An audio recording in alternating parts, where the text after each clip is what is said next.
Welcome, everyone, to the Beer Guys Radio Show. Thank you for all of our fans turning in to the streaming show today. The streaming Check us out show on the Facebooks and the Twitters and the YouTubes, all of those out there. So we appreciate you joining us. And the Twitches. We have Alex Puchner here from BJ's Restaurant and Brewhouse. Is that the correct name, Alex? That is correct. BJ's, yes, Restaurant and Brewhouse. So I've seen it just BJ's Brewhouse, but just wanted to make sure we had that correctly. We're gonna drink some BJ's beers. Yes, we're gonna talk BJ's beers, talk brewing. That's right. Home brewing, little home brewing chat, Alex. We'll get into that some. And so it's a lot of things. Brewer, yes. If you have, it stays there, right? We talked to a brewer. I think it was one of the guys with Victory, right? I think so. The one that's still brewed. Yeah, that he's actually got back to home brewing now. You know, after because they just turned 25 recently, I think. So I listened to that the other day, and you've had a number of breweries that are celebrating 25 years. We have. So yeah, BJ's is another one. 25 years. That's it. It must have. It sounds like 96 was a good year, or 95 to 96. So it was. It was. It's crazy that homebrew system he has. It's a whole full-on pilot system, like three different brews, 3 different fermenters going. Crazy. Bigger than some small breweries. It's bigger than some nano breweries. Yes. Well, folks, if you've got any questions for us or for Alex, please feel free to put them in the chat there. We'll get to them when we go on break. Have a good time. Stephen Pete, Kettle Rock, thanks for tuning in, Stephen. We appreciate it. Recently opened, Brian, you got to visit out there. That's right. Yeah. Enjoy some. And he brought some back that we enjoyed here. Yeah, we had the Crowler last week. Yeah. The Hawaiian, right? The Hawaiian sour. The Hawaiian sour. That was a good one. Yeah. Cool. Yep. Well, I think we're going to rock and roll. Alex, you ready to do some radio? Let's do it. Let's do it. Up here. Good All deal. Right.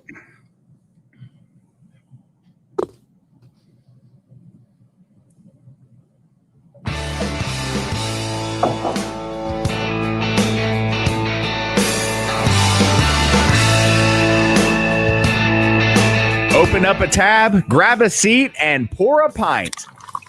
It's time for the Beer Guys Radio Show. You want free beer? Go to the brewery. Dedicated to the art, science, and enjoyment of craft beer. Yeah, what's wrong with the beer we got? Now, here are your hosts, Tim Dennis and Brian Hewitt. And welcome to the Beer Guys Radio Show. We're broadcasting from the Beer Guys Radio Studios in Marietta, Georgia. And this week, we're talking with BJ's Restaurant and Brewery. I'm Tim Dennis, and with me, as always, is my good friend and co-host and recent birthday celebrator. Yes, that's right. Brian Hewitt. Thank you, Tim. So joining us today, we have Alex Puchner, the Senior VP of Brewing, not marketing. I usually say VP of Marketing Operations. It just flows.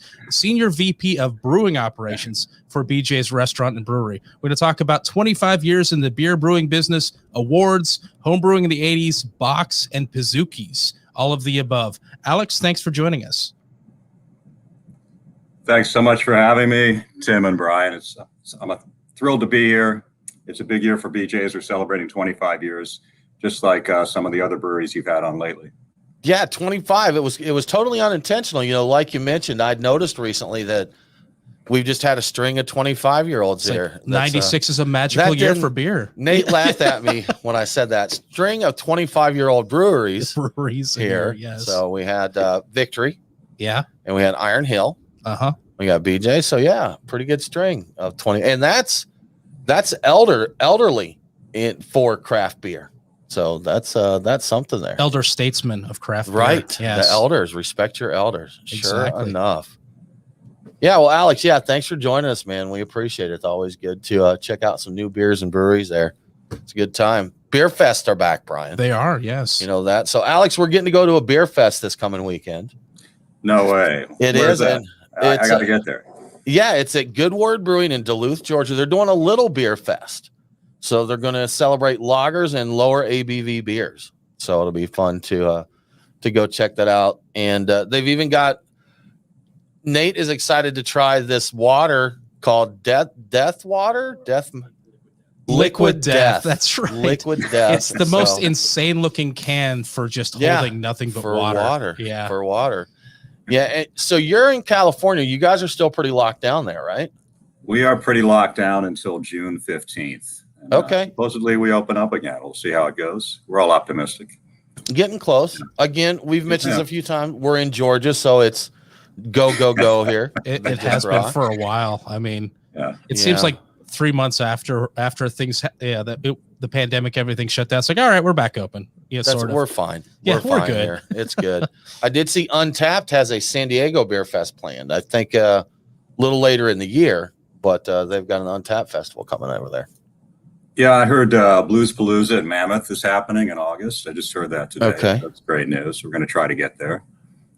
It's nice. Yeah. I'm excited to get back into festivals. It's I've missed the social aspect of beer. Yeah. Yeah. No Great American Beer Festival for the second year. My team is devastated by that, but the judging's happening, of course.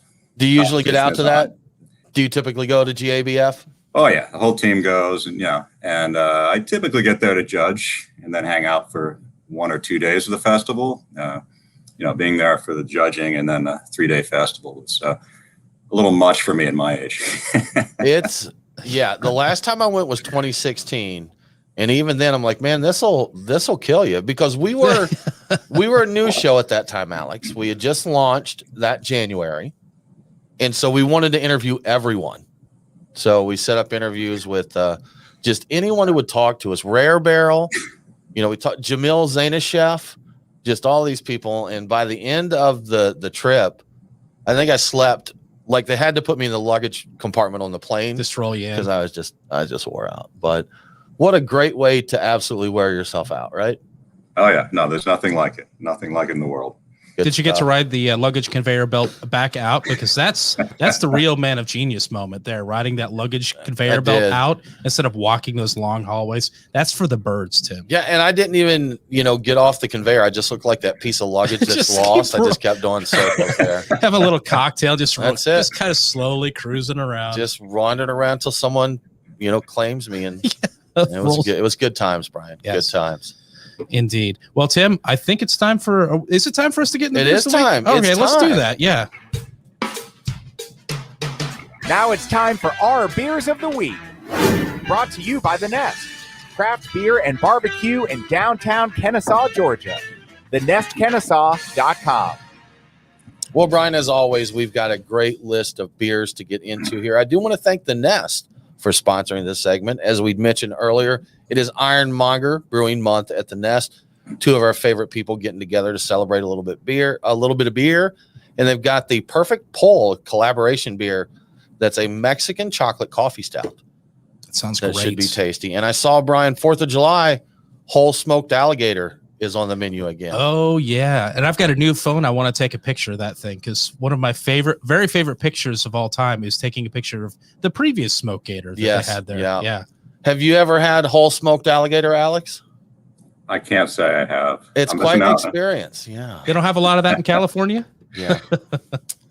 Maybe we could do a whole smoked grouper or something like that out there, right? Sea lion? Whole smoked sea lion. There you go. Good stuff. Well, on deck for today, Brian, we are currently drinking the Brewhouse Blonde Kolsch Style Ale. We have the Jeremiah Red, Irish Red Ale on deck. We have, did I get the name right? It was the Coffee Cult Blonde. Is that correct? We call it Coffee Blonde. It's a collaboration with Cult Coffee. With Cult Coffee. Okay. Yeah, they're in Arizona. Great partners of ours. Gotcha. So, Brian, Coffee Blonde up there. So yes. You got some coffee beers there. We have the Committed Dippa, a 25th Silverbock, and Brian, a cookies and cream Pazuki Porter. Can't wait. Cannot wait. Good stuff, man. It's going to be really good stuff. Well, Brian, why don't you tell us what's happening in the news? What's in the news? The beer guys have the scoop. Extra, extra, read all about it. Time for headlines. All right. So in my favorite news of the week, Grimbergen Abbey in Belgium is going to start brewing again after a short 200-year hiatus. Little break. Yeah, the Abbey hasn't brewed a beer inside its walls since the brewery was destroyed. I believe it was burned to the ground during the French Revolution. Wow. Which is interesting. They're in Belgium. I guess the French got a little crazy over in Yeah, they're in Belgium, so the French got a little crazy outside of their borders. Or maybe that was inside their borders back then. I don't know which. It's one heck of a revolution. Yeah, that's right. Quite the revolution. The plan is for the new brewery to be pretty interesting. To begin with, the Carlsberg Group is helping them build it, which makes sense since they have the global license to distribute all their beers under their name. The focus of the new brewery will be a mixture of innovation, limited edition brews, and ancient beers from the Abbey's library. To mark the occasion, Grimbergen is releasing 3 special beers. Grimbergen, wow, their name is so hard to say multiple times. Grimbergen Magnum Opus Brut Beer, which is with Nelson Sauvin hops. Grimbergen Ignis Quadruple, which is made with smoked malts, so a smoked quad. They're really interesting for an Abbey brewery doing these experimentals. And an Astrum Pale Ale with Galaxy hops and hops from Flanders regions. So it's going to be kind of cool to see what they get up to. Sounds pretty cool. Yeah. So Delta has some new in-flight entertainment, a beer specially formulated for drinking at 35,000 feet. And it's more than just new can art on a beer, with a jet taking off. Delta of their hazy IPA, the new beer features new and more hops added during the dry hopping process to magnify hop flavor and aroma, because as it turns out, our sense of smell and taste are subdued at altitude, and when you lower the humidity on top of that, it gets even worse. So the beer you drink on the ground is not going to taste the same to you as it will up in the clouds. So that new amped up version will be available. Actually, is already available on Delta flights as of this past weekend. How about that? Yeah. See, now I want to drink a 420 like at the airport and then go on a flight and try one. Or see. What you should do is pick an IPA that you think is far too bitter, far too intense, drink it on the ground, and then drink it up in the sky and see if it becomes more palatable up in the sky, because it's just too intense on the ground. And I'll have to figure out a way to smuggle out one of the elevated off the plane to see how it tastes on the ground. That's what I want. I want to drink that one on the ground. We want need that to hit up intense our one friends on the at ground. Sweetwater and see if we can We make may be that able to work happen. that out. Yeah. See what goes on. Should be a good time. Well, Brian, we got just a little bit left. You got a little short story for us there? I do. And on the topic of beer innovation, R&B Brewing in Vancouver, Canada has introduced a beer for Zoom calls. It's called Green Screen IPA. It comes in a solid green can that can, as you might guess, disappear on camera. Well, disappearing is overstating it a bit. It looks a little bit like the monster from the movie Predator. So you see kind of like the weird outline. It doesn't shoot lasers, but it would be cooler if it did. But it's kind of cylindrical, so people could see you if you're close up. But if you're one of many little video tiles in a boring Zoom call, nobody's going to notice you tipping that clear can back up to your mouth. Just moving your hand there. Moving exactly. your hand around. Well, good stuff, man. Well, you're listening to the Beer Guys Radio Show. We do need to take a break, but we'll be back very soon with more from BJ's Brewhouse.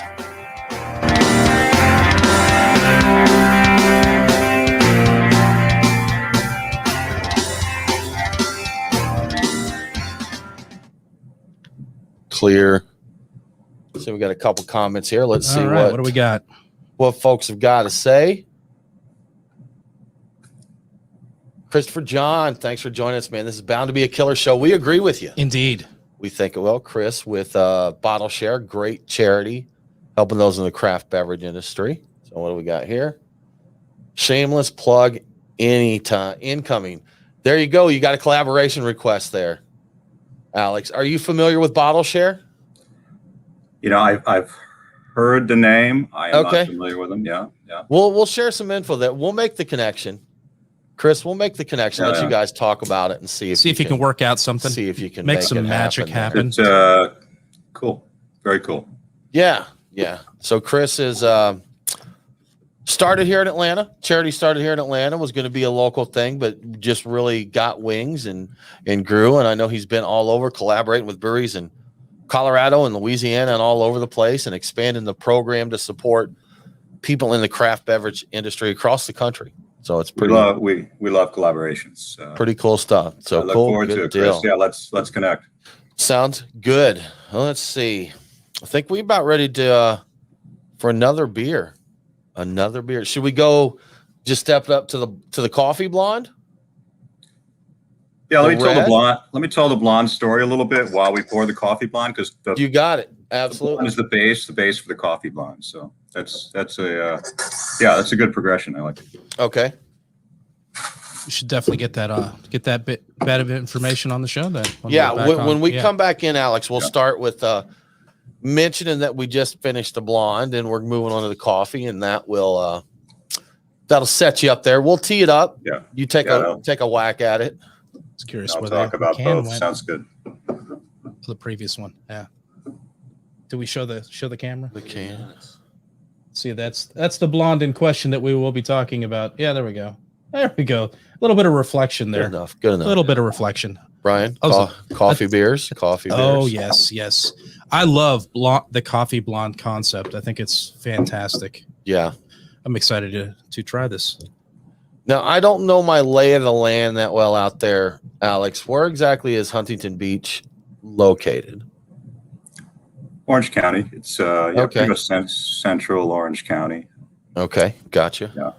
The OC. Oh, yeah, that coffee. Ooh, coffees. Yeah. Cool. Coffee. How many of these did we have? One more, Brian. All right. One more. That one's got my name on it. That's Coffee nice. blonde will keep you up for hours, by the way. Oh, not the way I abuse coffee. No. It'll keep me from getting a headache for hours, maybe. Right. Yeah, you've been trying to wean yourself and your body has. I have backed off a fair amount, which has actually had positive benefits, Okay. Yes, like 3 or 4 days where just having the Mir Bustelo instead of my amped up coffee meant headaches like every night. I was like, wow. Like after drinking coffee, I'm like, I'm not drinking coffee. I'm just not drinking as strong a coffee. Headaches. So I'm like, clearly I was drinking too much caffeine. Yeah, that's if I have 1 cup a day, I'm fine. If I don't have any, I get a headache. It gets me. I've only had just the one today, which I wanted another one. I did not have time to make it. So you a coffee head, Alex? Oh yeah, I got to have my 2 cups every morning. 2 cups. got Got to be good coffee. Yeah. See, you know what? It's funny. We homebrewed. Brian and I homebrewed. Won some medals with our homebrew. I can cook really well. Can't brew a good cup of coffee to save my life. Nor can my wife. So I brew the coffee. I brew the coffee every morning. Okay. And she thanks me for it every morning. There you go. As long as one person can. As long as he gets a good coffee. I can't do much more than make toast, and I only do that so because sometimes it comes out too toasted, sometimes not at all. But I can nail some coffee. Most of the time, my coffee is better than the people it tastes at the place where they roasted it. Yeah, you can brew good coffee, that's for sure. Well, cool. We ready to get back at it, Alex? Oh yeah. Let's do it.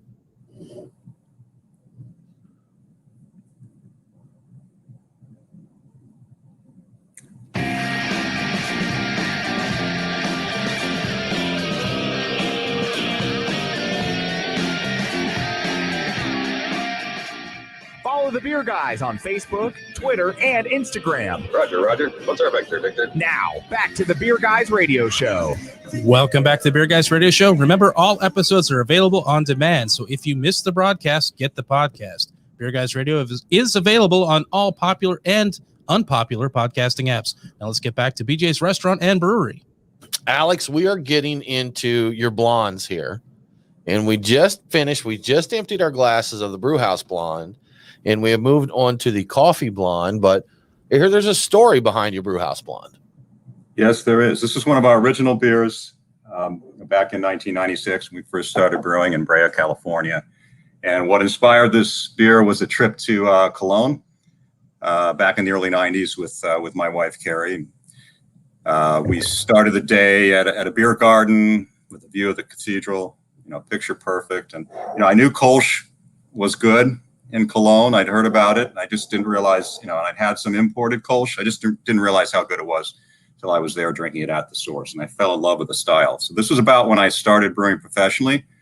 And, that inspired me to bring Kolsch to Southern California. So at the first few brew pubs I brewed at before BJ's, I brewed a Kolsch, and very much a traditional Kolsch, fairly well balanced, about 25 IBUs. But when I got to BJ's, I realized that the beer needed to be a little friendlier. I was trying to convert American lager drinkers, and this is when 99% of beer drinkers were drinking mass-produced American lagers. So I brewed it at 15 IBUs, so not a hoppy beer. It's what I call more of an American style Kolsch. It's a good introductory, craft beer for an American lager drinker. And then as far as this coffee blonde, this is a fantastic beer. This earned a bronze at GABF last year in the coffee beer category. This beer was created by our brewer Joe Baldwin back when he was in Phoenix or Chandler, Arizona brewery. He's now in Reno, brews for us there. We have a partnership with a fantastic coffee roaster in Arizona called Cult Artisan Beverages. So this was a collaboration with them where Joe took just massive amounts of their coffee beans, experimented with different beans and different steeping times. So the beans are steeped in Brewhouse Blonde. And for this beer, it's close to 5 pounds per barrel. It's pretty crazy. Wow. Yeah. And the results are incredible. These particular beans are Uganda White Nile organic coffee beans, and they're just fantastic flavor and aroma as you can experience there. Yeah, it's a fantastic beer. I was noticing that those beans on the can, and I'm like, I need to find some of those. I don't think I've ever had that variety, and I like the coffee flavor in this beer. So find out that you got the coffee roaster's name, Brian. That's right. I should look that up. And I do like that you put the medal on the can. That's kind of cool. They got the GABF medal right there on the can. So a lot of information on here as well. Yeah, this beer, though, is only available to our beer club members. The BJ's Brewhouse Beer Club we just launched in California a few months ago after a pilot launch in Sacramento last fall. So this is one of the beer club releases. And we're having a lot of fun with that. It gives us an opportunity to release some beers that really, may not be viable for, shipping across the country to our restaurants. Not for every beer drinker, right? Yeah, have some fun with them there. So the beer club, since you brought that up, let's talk a little bit about that, Alex. So chance for people to try some new exciting beers from BJ's, correct? Correct. It's it really was something that our brewers needed during the pandemic because we without much draft production with our restaurants not doing any on-premise and some of them not selling much beer at all. Our breweries weren't very productive, obviously, until recently. And luckily we have a canning line in our Temple, Texas brewery, so we kept very busy there, and we kept our R&D brewery very busy. So with this beer club, we launched it during the pandemic, and it gave our brewers just something to have some fun with, something to do every day and get excited about. So these are beers that there's 2 releases every 2 months, and it's a fantastic deal just for the liquid, just $30 with every release. You get one 750 ml bottle, typically, of something strong, might be barrel aged, something you could cellar typically. That's a cork bottle conditioned, and then the other beer is typically a 4-pack of 16-ounce cans, and that's something completely different. Possibilities are endless, but it's a more quaffable beer. IPAs of all kinds, hazy, double, brut, fruited, you name it. Might be a lager. We got some pilsners planned. Might be a fruit beer, a sour beer, and a number of beers that are just completely weird. Just fun beers we brewed in our R&D brewery in Boulder over the years. So we have this little R&D brewery where we've been brewing beers mainly to test them and see what might stick as a potential seasonal beer to serve at all BJ's. But a lot of them are just a little too extreme. They might be too expensive to brew on a large scale, barrel aged, and really not practical, as a mass produced beer. So a lot of these recipes now are in our beer club lineup, and we've got a lot of them up our sleeves, and we're creating new beers every week too. So this has been just so much fun for us. And on top of the beers, you get a few other fantastic perks. If you're a regular BJ's beer drinker, every time you order a BJ's pint, you get a 20-ounce beer, so you get an extra 4 ounces of beer for a pint price. You get $5 growler refills, and then there's food perks on top of that. Free Pizookie, which is our signature dessert, free pizza, and a free appetizer every 2 months, all for $30. I like that he brought up Pizookie because I was going to ask, what on earth is a Pizookie? Is that some sort of like surface to air pizza delivery system, like trebuchet like, or So what is a Pizookie? Yeah, well, I'd like to say we're more famous for our beer than our Pizookie, but for a lot of BJ's guests, it's the Pizookie that they're there for, and our pizza. The Pizookie is it's a signature dessert. It's a warm cookie in a in a pizza pan with vanilla bean ice cream on it, or it could be chocolate ice cream. We have a number of different flavors, and they're fantastic. Just something else. If you have that kind of sweet tooth, I don't eat them very often. I love that combination. I actually have a steakhouse not far from me that does do a very large, warm chocolate chip cookie with a scoop of vanilla ice cream on it. That's amazing. It sounds very simple. That's possibly one of my favorite desserts ever. It really is. It's too good. I mean, I just yes, it is. Whenever when there's one on the table, I end up eating way too much of it. So I try not to order much. Like pretty much any of it is too much. Takes up beer calories, right? That exactly, Mizuki takes away the calories that you got beer there. So with the beer club, is that something people pick up in the locations, or does that ship out to people? Exactly. We're not shipping the beer. The beer is picked up, but you have almost 2 months between releases to come pick it up. So plenty of time to pick it up. And while you're there, you have these other perks. You can get a $5 growler refill, stop for a beer or two, and get your extra 4 ounces every time you order a pint. A great deal. And because we have restaurants, all over, not in your market, unfortunately, but no, not yet, right? For the most part, it's convenient for our members to come pick up their beer. Indeed. So that's available in every location, or is it just select locations? It's in California only now. Okay. And we will be launching in other states, probably our major markets, if not this year, next year: Texas, Florida, potentially Ohio.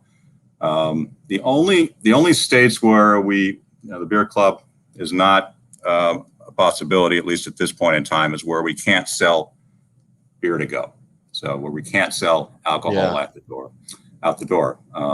And one of the good things to come out of COVID is that a lot of states where we previously couldn't sell alcohol to go as a restaurant, now we can. We have that privilege, and states are now making that what was a temporary privilege permanent. So that's been good news.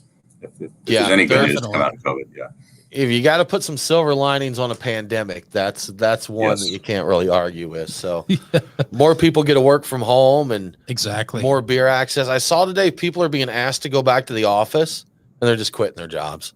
They're like, no, I visited the family, and my sister has to go back into work, and she hates the idea. Yeah, a lot of people when working at home, they're just rather than go back into the office every day of the week, they're just like, no, I quit. I've been spoiled. This has been my life for many, many years. Yeah. I didn't want to have it any other way. This helped ensure that I'll never have it any other way, at least for the foreseeable future. I've been working at home at the day job for over a decade now. So it's it's old hat for me. Can't do that at a brewery, can you, Alex? No, can't have. No, I don't work at home much. I'm in an empty office building right now. So we should reopen in a few weeks. Soon, yeah. Well, you're listening to the Beer Guys Radio Show. We need to take another break, but we'll be back very soon with more from BJ's Brewhouse.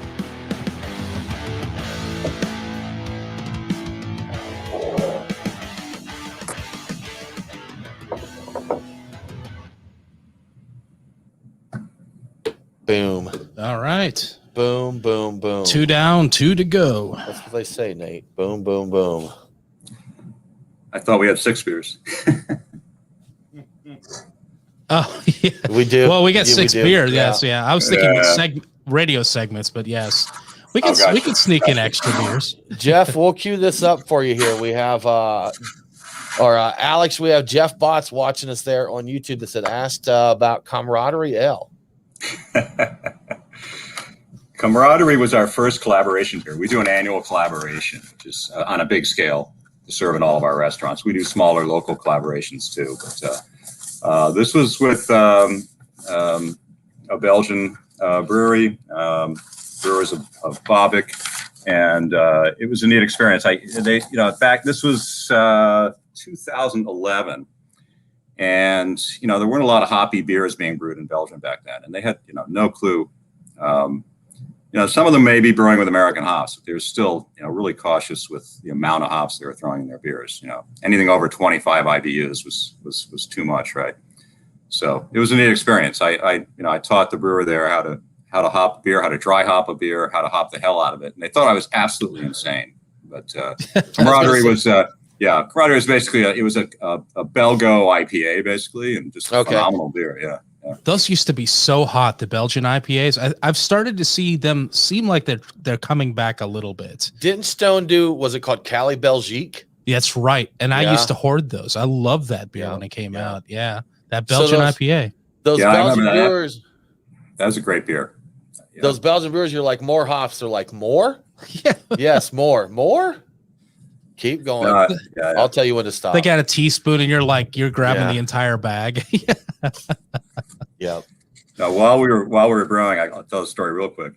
There was another hop edition coming up. The boil had been going on for just about an hour, and the brewmaster, who spoke perfect English, had to leave. He got a call from the lab, so I was left with his assistant who spoke Flemish and no English. And I'm pointing to the brew log. It's time to add more hops. You got to add more hops. And the hops weren't there. They were in the hop room. And he threw up his arms. He's like, "No more hops." I think that is what he was gesturing. Yeah, no more. Huh? So I had to physically go to the hop room and haul a couple 44 pounders. Yeah, to show, back to the brewery and add the hops myself. So yeah, it was pretty. He's like in disbelief. It was pretty funny. We were just talking recently about the 1,000 IBU wars back that they had. We had. I think it was Mickler did the one they claim was 1,000. 1,000 right? IBUs. Yeah. I think 100 is 100 is too much in my opinion. I think the human tongue is only our sense of taste and smell is only really able to detect like the 100 IBUs. Beyond that, it's just undetectable. There's just nothing additional to be had. How much lactose can the palate detect?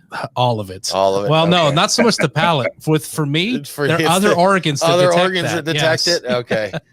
And there's a warning system when they detect That's it, right? Yes, there is. There is. It actually warns everybody around. Typically. Danger. Yeah, danger. What do you think that 1,000 IBU beer is going to be on an airplane? Oh yeah, that's true. Probably only like 900. It's only 900 IBUs on an airplane. Yes, there you go. Oh man.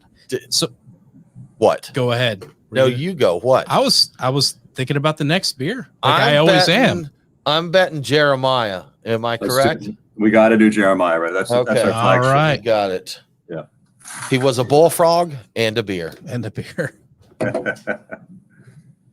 an old I had song. to. Yeah, youngins may not know that. I'm familiar with it. I had to look at the can to make sure there wasn't a bullfrog on there because you never know. I was in a video chat the other day, Alex, and someone mentioned the band NXS in the chat, and the person hosting the video read the comment, and they said the band INXS, and I'm like, this youngin does not even know who NXS is. Oh, come on. Yeah. Oh my gosh, these kids. Old man yells at the cloud. That's right. Indeed. Old man yells at cloudy IPA. So I think we should probably, if we're at the next segment, we go back into the background. We can back up to that. We skipped over that. We got excited with. I don't think we things. necessarily need to set it up as background. We just hey, we kind of some cool homebrewing roots for you. Yeah, we want to talk about that a little bit. So yes, the homebrewing thing. Yes, indeed. Joey makes fun of you for saying "indeed" all the time. It's my thing. It is your thing. Indeed, it is. So it's delightful. Delightful is one that I'm frequent to use. Yeah, indeed. It's just a term of agreement. It's and a job seeking website. Apparently, I think I should sue them for that. But all right, indeed it is, Brian. Indeed it is. All right, let's get back into it.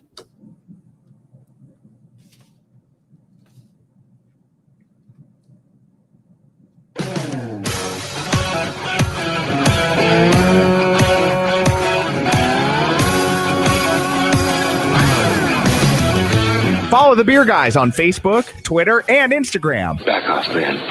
I'm a scientist. Now, back to the Beer Guys radio show. Welcome back to the Beer Guys radio show. I want to give a quick shout out to one of our great radio affiliates, KLID 1340 AM in Poplar Bluff, Missouri. Catch Beer Guys radio on KLID every Saturday at 4 p.m. Now let's get back to BJ's Restaurant and Brewery. Alex, we just got into another beer, as we are known to do over here. And it is your Jeremiah Red. You want to tell us a little bit about it? I sure do. That is our flagship beer, another one of our original beers. We had 5 when we started back in 1996. And, I knew we had to brew a red ale. American brew pubs were brewing red ales back then. It was very much, It was required if you were a brew pub in the 90s. I still like them. Yeah. I still do. Yeah. And I had been brewing for 3 or 4 brew pubs before BJ's, and I wasn't happy with my American red. I just hadn't mastered that style, didn't have the balance I wanted. So when I got to BJ's, I just kind of said, screw it. I'm not going to brew an American red. I'm just going to brew an Irish red on steroids. So this is a really high gravity Irish red is the way to look at it. So it's not an American red at all. It's a unique beer, kind of become our flagship for that reason, because there's nothing like Jeremiah Red anywhere else that I'm aware of. Alcohol is 7.3%, very malt accented. There's some Belgian malts in there that give it some really nice, dark fruit, raisin kind of cherry flavors. It's very smooth for such a strong beer. So you'd never guess drinking this. That is 7.3%. Yeah, I wouldn't have guessed that. No, not at all. Enough. So what is your best-selling beer across BJ's? Jeremiah Red. It is the Jeremiah Red. Okay. Yes. And has the recipe for that remained the same the entire time? I know it's one of your original flagships, but have you tweaked it a bit over time? Yeah, most of our original beers we have tweaked.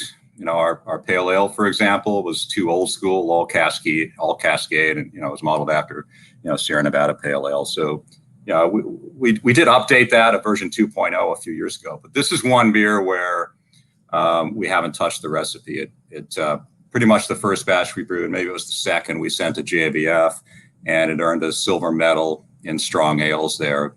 It was our first medal. And so, why mess with a good thing? And, it was such a big seller from the get-go, such a hit. We haven't touched it. That's pretty interesting. That's cool that Red Ales is bringing you home an award. The reason I ask is I know a few years back it was a malt that I was really interested in trying out. I think it was called Red X, and the whole point of the malt, I believe, was to give a really good red color to a beer. This is a pretty good red color. It is. So I was Yeah. curious if you might be using that in that, but I think that's a very recent malt, like the past 3 or 4 years, maybe. It is more recent. We've experimented with it. It's a good malt. One of the secrets to this beer, I'll give it away, is Special B. So it's always had. There you go. B in it. Yeah. Special Brian is the secret. That's what that is. That's absolutely it. We brewed some homebrews with Special B. I liked them. We did. I don't recall we which played exact ones we did, but they were good. Yeah. Speaking of homebrewing, Alex, we wanted to talk to you a little about homebrewing, your roots, way back in yesteryear, also known as the 80s, which was an early time. And something I thought really cool, you were a member of the Maltose Falcons. Is that correct? I was, yeah. This was in the late 80s. And, there's some famous brewers that have come out of the Maltose Falcons. I didn't, John Meyer would be the most famous probably, and I didn't overlap with him. Almost did, but, we're friends and we respect each other because of our Maltose Falcons roots. But a great club. I mean, it was, they were a club before homebrewing was legal in California, right? I mean, they've been around that long, and I learned so much. It was a long drive for me. That's what I was wondering when I saw you in the club. I was like, all right, okay. Yeah. I actually lived in the South Bay, I think Hermosa Beach back then, but I drove all the way to Woodland Hills for their meetings every Sunday, I think it was, as I recall, at the homebrew shop there in Woodland Hills. And that's basically where I learned to brew. And it was a hobby that just got completely out of control. This is before I was married, and I had a couple roommates that, put up with our ridiculous utility bills because of, the 3 refrigerators I had running for my loggers and storage, and the water I used for wort chilling, and but they got a ridiculous amount of homebrew out of it, and it was just a fun hobby, and complete joy of homebrewing. Thanks to Charlie Papazian is where I really learned the art of homebrewing. Those were good times, and back then there wasn't much good beer. So if you wanted to drink good beer, if you wanted to drink an imperial stout or a doppelbock, that was fresh anyway. You had to brew your own. So that's what motivated most homebrewers back then.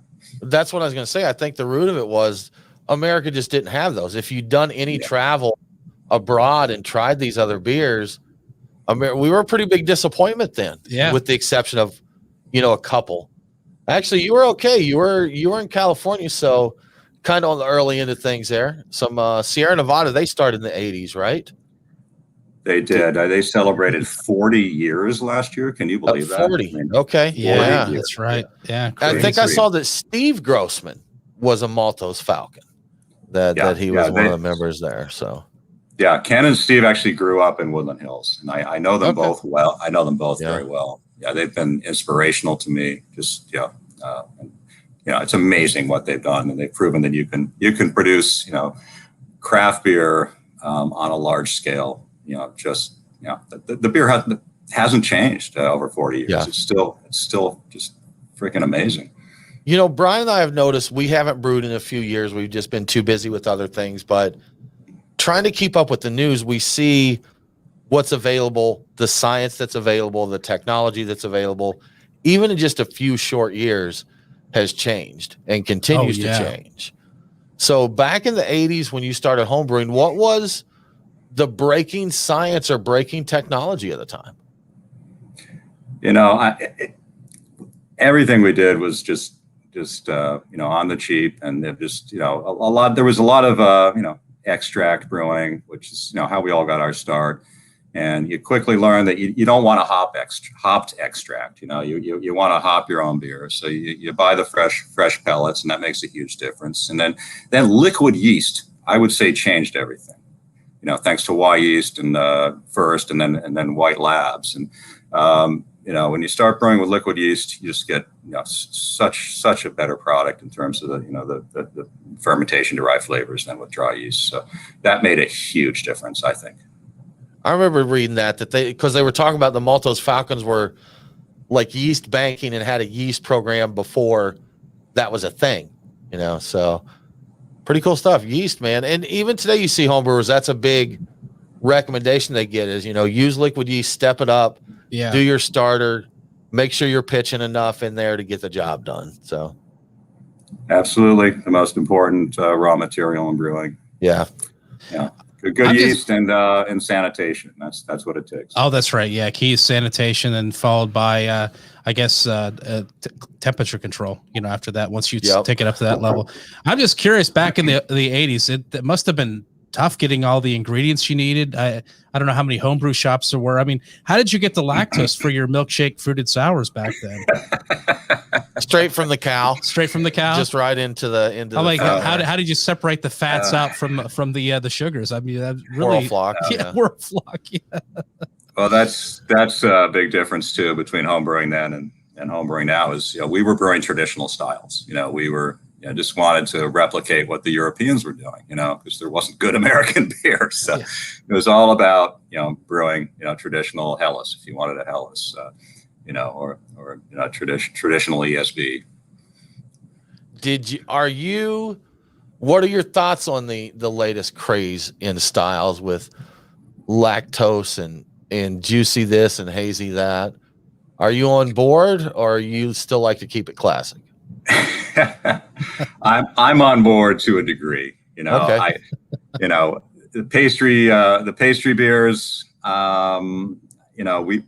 You have one there. I'm gonna say I got a Pizookie Porter over here, so you gotta be on board. Shortly, this is not what you're used to in a pastry beer. This is not over the top with the lactose and the pastry flavor. It's very subtle, and that's BJ's idea of a pastry beer, because we haven't really. That's not really our thing. Look, you guys do a Pizookie, and you're telling me how rich that is. Yeah. So it's if I'm not picking cookie crumbs out of my beer, am I even drinking a beer? I want to drink this beer with a fork. Well, what you need to do, you need to pair that with a Pizookie. We need a BJ's there in Atlanta. We got to do it. I think I saw there's one in Huntsville, Alabama. Do you know if that is correct? There is. I've been. We'll do a Huntsville trip. We need to get over there. That's a fun place. Well, we need to take another break. You are listening to the Beer Guys Radio Show, and we'll be back very soon with more from BJ's Brewhouse.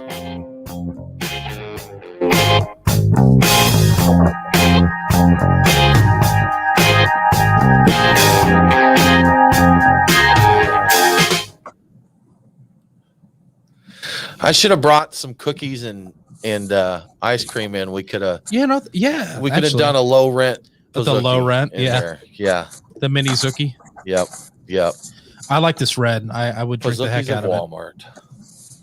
If it were available, were anywhere near me. Anywhere near. Yes. Also, this coffee blonde. I like that coffee blonde a lot. And that's great. Yeah, isn't that neat? Yeah. Are we going into 3 or 4? We're going into 4. Yeah, this is going by fast. So, Alex, we've zippity-doo-dah through here. We're going into the last segment. I think we probably need to make sure to talk about your 25th anniversary. Anything else you want us to make sure we don't miss here? Yeah, so as far as the next beer, we probably should do the Silverbock. Okay. If you want to skip a beer, for time reasons, we can skip the Committed. Okay, so we'll do Silverbock, and then we'll wrap up with the Pazuki. Excuse me, some Pazuki. Nate, that one's down on the door, sir. Right there in the corner, and it probably won't hurt for it to come up to temp a little bit. Oh, I saw the picture. I didn't actually see the bottle until now. Love the cork and cage. 750 cork and cage. Love the cork and cage. We're still fans, Alex. We know that the large formats are not as cool with the kids these days. So we got a great deal on a used cork and cage machine from a brewery I won't name that got out of that program. Okay, they were making great bottle conditioned beers. It just wasn't profitable enough for them. So we jumped on that machine, and it's been great. Is it a Portuguese floor corker? I love that. I love that name. I love the name of that. I have a Portuguese floor corker. I know. We've used it, and I don't know why it's Portuguese, other than I guess it was invented in Portugal. I loaned our Portuguese floor corker to a brewery so they could do some floor corking. Oh, did you ever get it back? I did. Over in Roswell, that we know pretty well. Okay, yeah, a little corking. Yeah, some hot. They did it for a few variants. Did they do it for a few variants of their beer? Nice. Yeah. Nice. Yep. I bet you I have a few of those variants. You probably do. To think of it. We've talked here, Alex. We've got lucky the last 4 years or so, 4 or 5 years, Georgia's blown up in the beer scene here. We were pretty restrictive until a few years ago, as far as being able to sell at breweries and that. And it didn't make sense to start a small brewery because you had to go into distribution. You had to compete on the shelves, it just didn't make sense. I heard that, yeah. Yeah, I've been there twice. I was there for the Craft Brewers Conference. I don't know how many years ago that was. That's a little while ago, huh? Yeah. 15 to 20 years. And there wasn't much of a scene there. I think Sweetwater was just getting started. And then I was at Sweetwater, great people. About, I don't know, somewhere between 5 and 10 years ago, toward their brewery, I was blown away. Yeah, we had a great thing, and I got to Terrapin. What's it called? Yeah, Terrapin up in Athens. Yeah, Terrapin too. That was pretty impressive. Yeah. I think at that time Terrapin was probably the only one in Athens at all, and that's because we've got Creature Conferences there now. Creature's coming your way. They're building an LA brewery, the West Side. Brewery.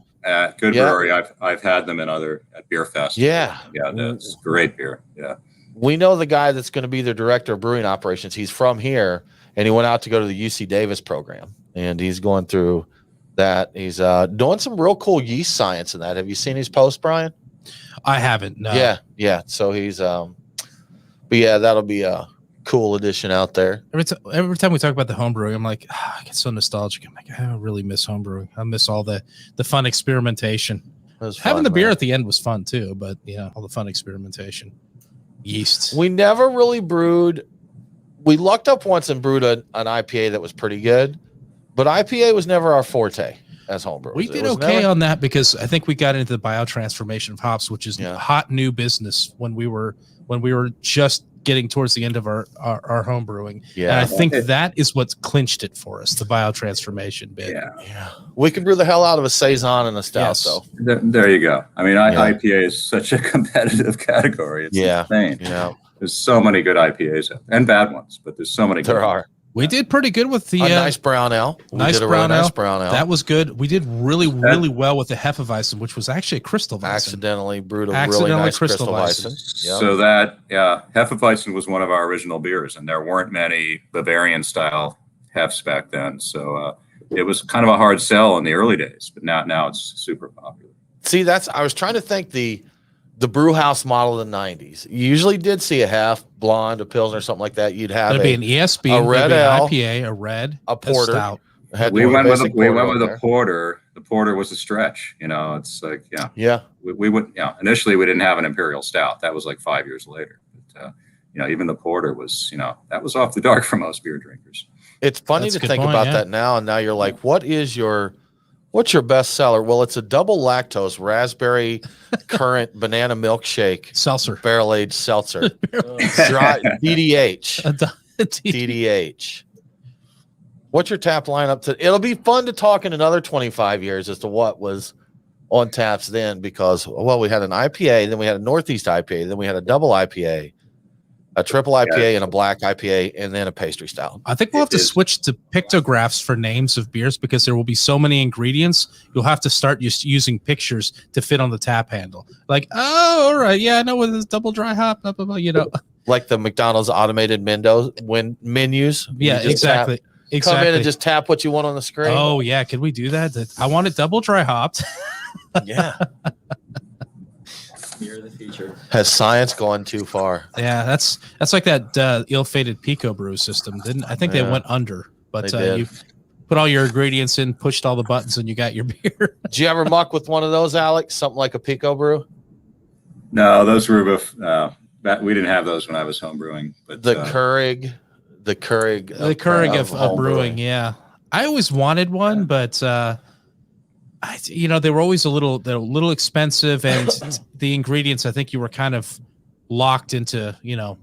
Well, the last ditch they did a version where you could put your own recipes in, and then they tried to launch like a pilot system, like something that was made for a brewery to do pilot batches in. So they tried to go from a little countertop homebrewing appliance to actually being commercially. They may have overextended or something, because that kind of seemed to be what killed them. Yeah, the concept was good. I think that they probably realized that they were a little spendy for a lot of homebrewers, and they like, for something right. An expensive appliance for someone who you'd have to be pretty serious about beer, and if you're serious about beer, you're probably not going to use an automated appliance. You're probably not. You're going to get the brew kettle out. You're going to get your grains. You're going to mill them and all that sort of thing. Yep. All right, let's see. So we're going to come back in. We're going to talk 25th anniversary. Possibly some related Bach talk. Yes. How's that sound, Alex? That good for our last 10 minutes here? Perfect. Good deal. Let's do it.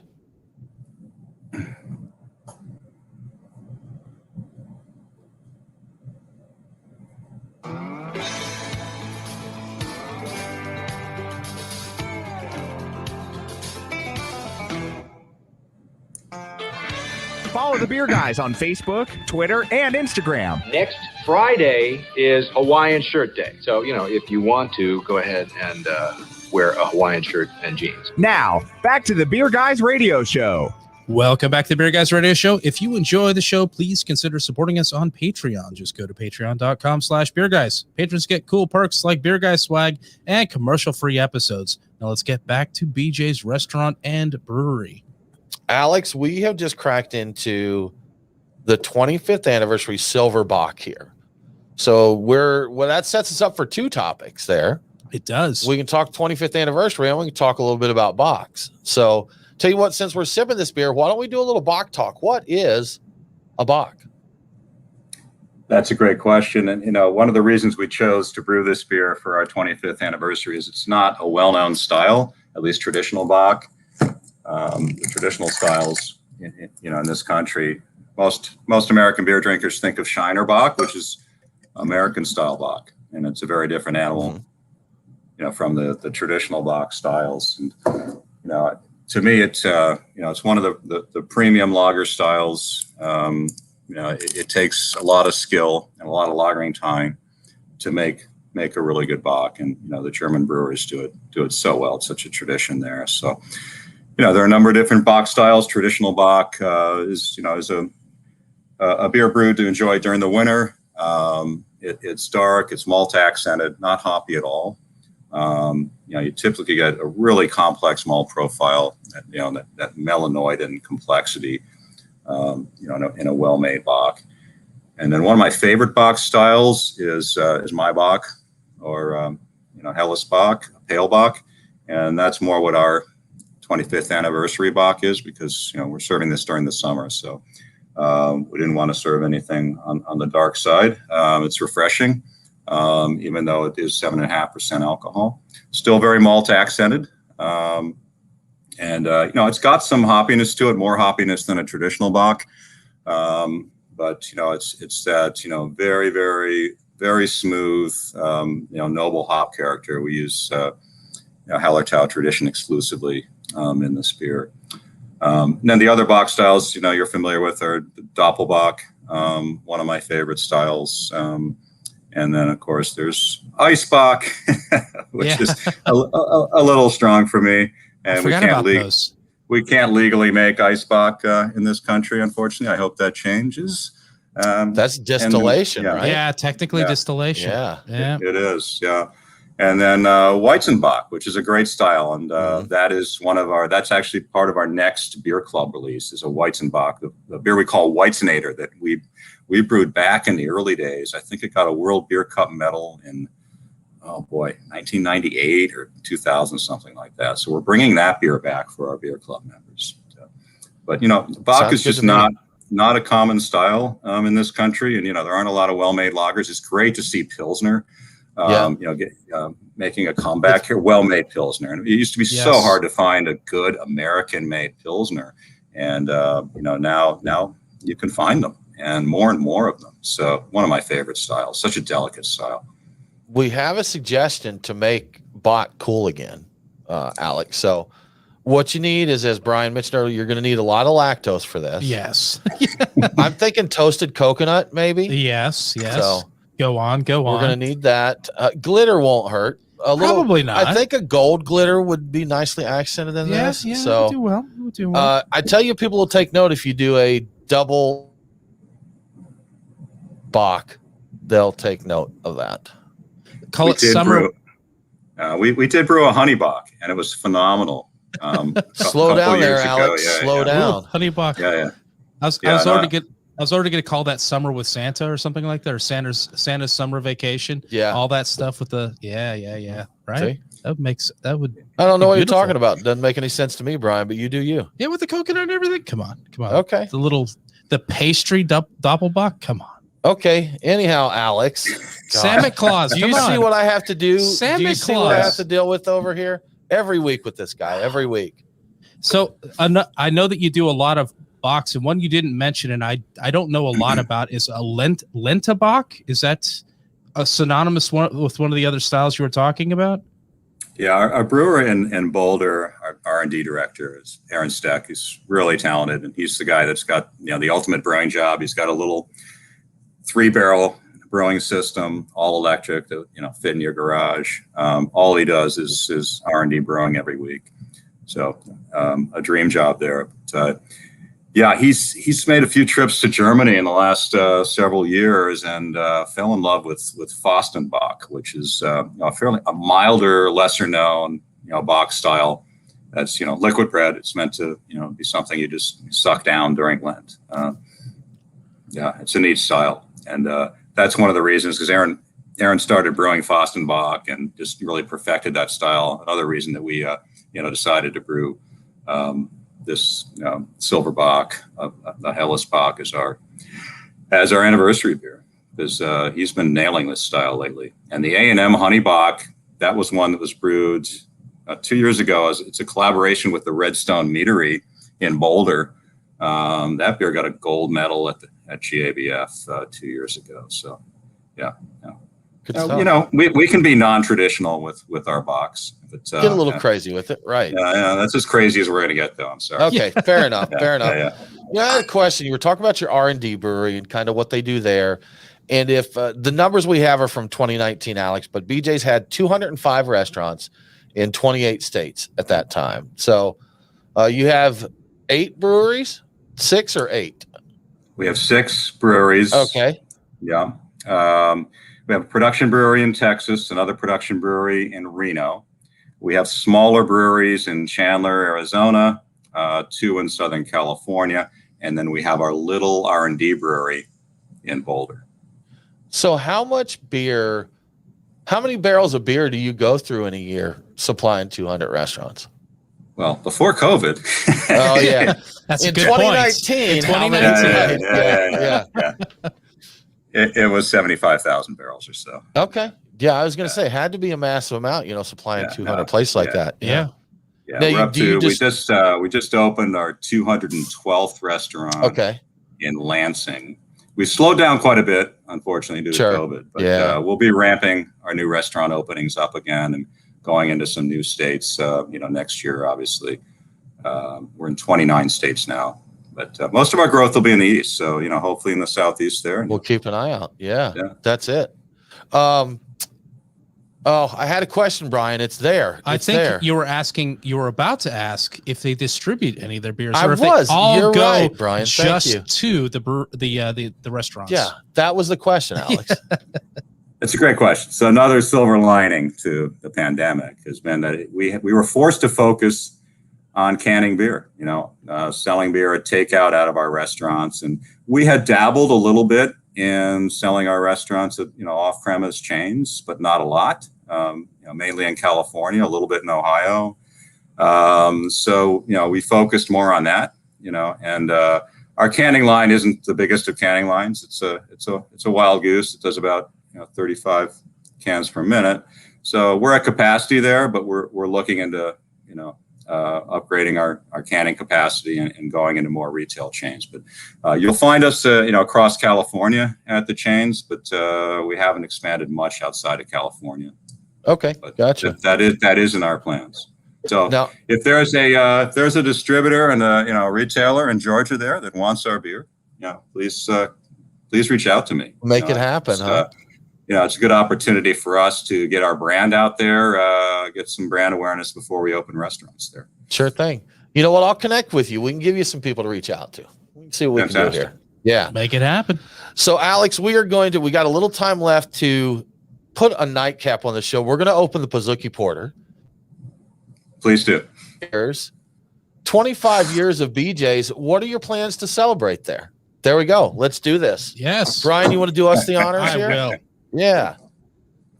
Yeah. So what are the big plans for 25? Well, this is the beer. In our beer club, along with the Silverbock here, our beer club is how we're celebrating. And there's many more fun beer club beers to come. So we're celebrating with what you're opening right now on top of the Silverbock that you just enjoyed. The Silverbock, by the way, will be around through July, I hope, while supplies last. So it'll be around a little while at BJ's.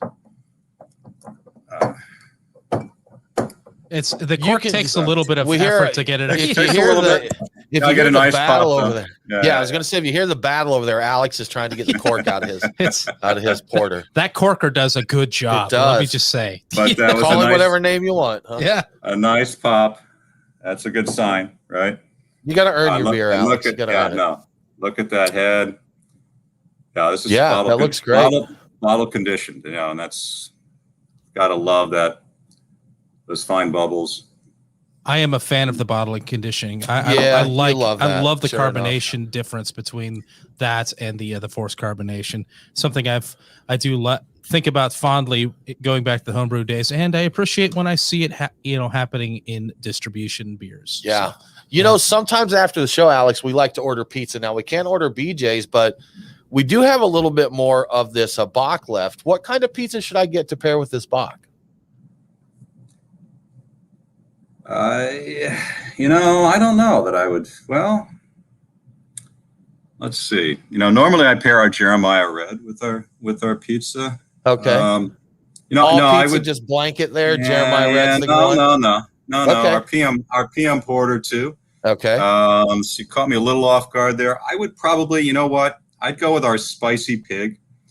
So that's definitely the Spicy Pig. Because you've got some really nice contrast, some balance with the sweetness of the Bach. Yeah. But that goes great with the the sweetness of of the pineapple on the pizza too. So, sounds good to me. Alex, thank you so much for your time and for sharing your beers. Congrats on 25 years. Yeah, thanks so much. Appreciate you having me on your show. Absolutely. Great to be here. Good Sure fun. enough, man. Thank you. Well, Cheers. that about wraps it up for this episode of the Beer Guys Radio Show. Join us next week as we talk all about lagers from Little Beer Fest. For more craft beer info, make sure to follow us online. We are Beer Guys Radio on Facebook, Twitter, and Instagram. Have a great week, and don't forget to drink local. Cheers.